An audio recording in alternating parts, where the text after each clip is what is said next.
It is no surprise that London is a top tourist destination, especially for travelers from India. But मैंने एक चीज notice की है amongst tourists कि वो अपना flights and itinerary सबसे पहले plan कर लेंगे and they leave the stay towards the end, which I feel like is a rookie mistake because London, in fact, is a very big city and where you stay impacts your overall trip as well and your perception of London and how you travel. For example, अगर आपने जैसे एक कोई landmark देखना था जो कि central London में है and you are staying a bit further away from central London, but if you haven't factored in the public transportation, if it's readily available or not, that आने जाने का time he that can just affect your overall planning as well. And maybe if you wanted to see 2 landmarks in a day and you can only see 1 landmark, then you'll be running behind in your schedule as well. In this video, I will be showing you and I'll be staying in different parts of London from my most favorite ones to the most popular ones amongst the tourists and help you make the best of your time in London.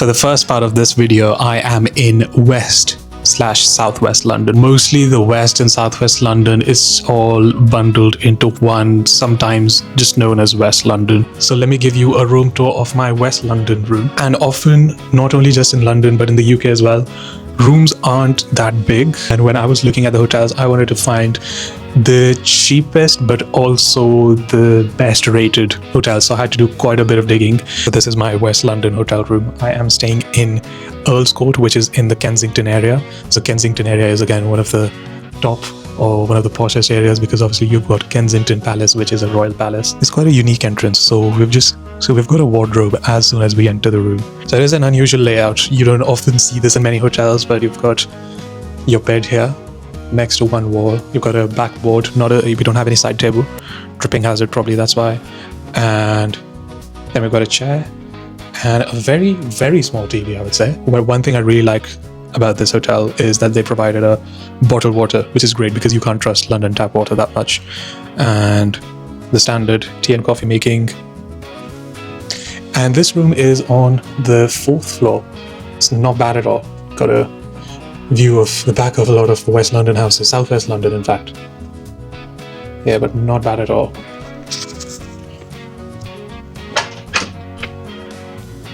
And this is where the toilet is. Again, I think this is where you get to know that it's just, a cheaper hotel because it's very small, especially when you look at the shower cubicle. Did I tell you how much this hotel costed for, by the way? I think I did. It was £55 for the night. I'm only staying for one night because work, stuff like that.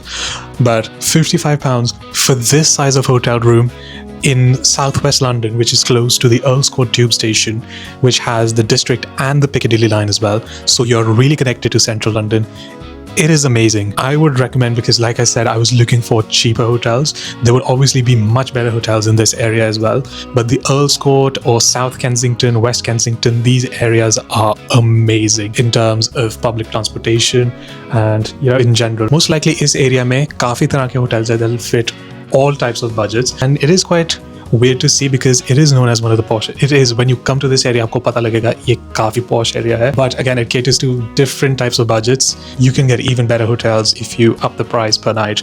But for £55, this is amazing. So one bit of research I would recommend doing is whenever you're booking on a booking website like booking.com, Trivago, whatever, and I would say shortlist a few hotels. It doesn't matter where in London, as long as it says London, just because I think public transport within the city is much better. So whenever you've shortlisted the hotel, make sure to look at the address because there's this very interesting thing in the UK called a postcode. Postcodes in the UK are absolutely phenomenal because you can narrow down the location to not only the area but the street itself, and all you'd probably need is just the house number or the property number. That is it. Her city का एक खुद का post code होता है. जैसे Birmingham का it'll start with B, Manchester का it'll start with M, Cardiff का it'll start with CF. London का क्या होता है because London is such a massive city, it just does start with L. It'll start with N, NW, S, SW, W, WC, E.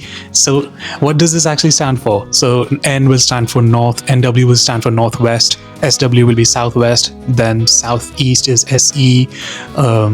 Then there's W, which is west, E, which is east. Then what about the central London postcodes? So the central London postcodes, they will start with either WC1 or something like that, or EC1 or something like that. And another thing about postcodes is that if it's like something like NW1 or SW1 is most likely closer to the central. So SW1, although it will be southwest London, will be like the closest part of the southwest London towards central London. So at the end of the hotel's address, whatever you're looking at, if the postcode says something of one of these, I'll just list all the London starting postcodes in between.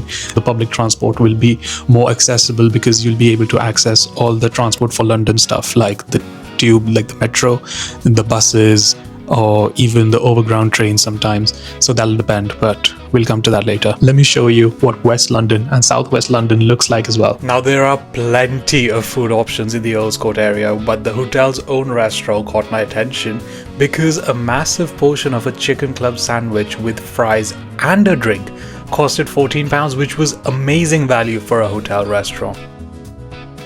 The overall vibe of most of West London, as you can catch whilst walking along the neighbourhoods, is full of renovated and well-maintained buildings that have been there for decades. And personal training studios and high-end hair salons are not rare in these neighbourhoods either.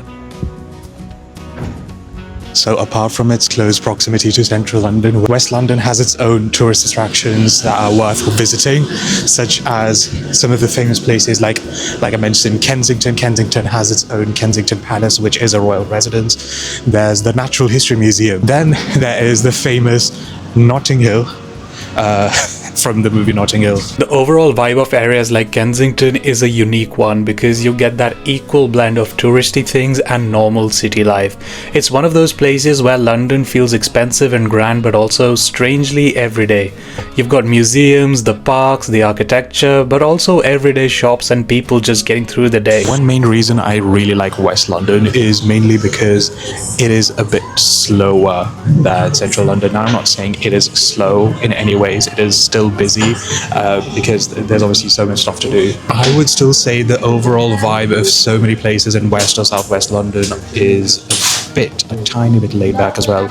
Like right now I'm in this cafe, so I love the fact that there's so many independent coffee shops here as well. Also, if you're a Chelsea fan, you would know your favorite team is based in West London. So if you are planning a trip to London, make sure to visit Stamford Bridge, which is also around Southwest London. So many of my friends and cousins, they've come to the UK especially just to watch a game of their favorite Premier League team. Although it might be ideal to visit around the time when the Premier League games are in season and you can maybe catch a game live, because the atmosphere live for any English game is unreal, and I would highly recommend watching a football game in England, in the UK live for once. But if you're coming off season when your team's not playing, so many Premier League teams, they do a stadium tour as well during off season or during the days when there's no game, so you can have behind the scenes access to their stadium museums, their conference rooms, and you might even have a chance to just step on the pitch on the sidelines where, you know, the player benches and the managers are. Personally, for me, any trip to West London is incomplete without coming to Notting Hill. If you can see behind me, it's all like, you know, pretty similar when it comes to like the architecture of the houses, flats, hotels, pretty much similar. So last time we visited Notting Hill, we found out that there's obviously loads of celebrities that have the houses like in this area between Notting Hill and Kensington, including Notting Hill, Kensington in Jagao ka vibe is completely different. You'll see so many people around this time just in like the workout stuff, carrying a yoga mat, because there's like, you know, all the posh gyms, all the Pilates classes, they're all around this area. Mainly West London में आपको ये ऐसे gardens भी देखेंगे जिन लोगों के ये घर है, क्योंकि इनके पास कोई gardens मतलब back gardens नहीं होते हैं. Basically these gardens are like locked gardens. सिर्फ यहाँ के residents के पास ही इसकी keys होंगी and they can just come here whenever they want to. So it is like a private garden. I think they pay, like obviously they pay for like the maintenance and everything. It's just like a shared neighborhood garden, and no one else apart from the residents can come inside these gardens. Yes, West London has amazing cafes, but there's also amazing brunch spots as well. So this cafe has this amazing vibe and it's trending all over social media. There's some freshly squeezed orange juice and eggs. So like it's like that take on eggs Benedict, but instead of like ham or salmon, there is like lamb patty inside. Overall, it's always a treat to explore West London for me, and I would definitely recommend it for its atmosphere and very walkable streets. And like I said, getting to other parts of London from here via public transport is very simple, and there is also a great variety of restaurants, cafes and bars, so there's plenty to do apart from all the touristy London stuff. But at the same time, because it's mainly residential, you might not get that lively, chaotic, big city vibe in West London if that's what you're after. Overall, I'd say West London is perfect for first-time visitors, families, or anyone who wants a relaxed and scenic London experience. So that concludes the first part of the series where I explored West London, and stay tuned for the next part where I review staying around UK's most popular airport, London Heathrow. Until then, make sure to like, share and subscribe and follow us on Instagram for more.